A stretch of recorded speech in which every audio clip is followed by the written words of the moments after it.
नमस्कार प्रेक्षकांनो, तू ही रे माझा मितवा या मालिकेत आजी आता ईश्वरीला फोटो दाखवत सांगतात की तुझ्या आईमुळे आमचं घर कोलमडलं आणि आमच्या सासरकडच्यांच्या मरणाला तुझी आई जबाबदार आहे, असं म्हणून त्या ईश्वरीला आता खूप ओरडत असतात, खूप तिचा अपमान करत असतात.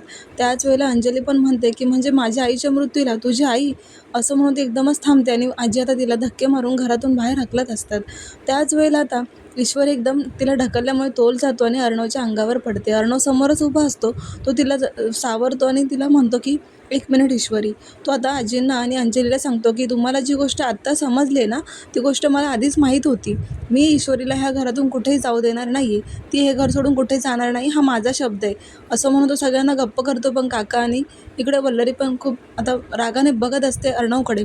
कारण सगळ्यांना असं वाटतं की ईश्वरीची आई म्हणजे सुप्रियामुळेच हे सगळं घडले. पण अर्णव तरीसुद्धा बायकोची बाजू घेतोय.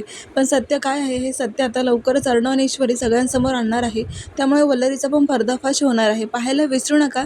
तू ही रे माझा मितवा अशाच डेली प्रोमोसाठी चॅनलला सबस्क्राईब करा. धन्यवाद.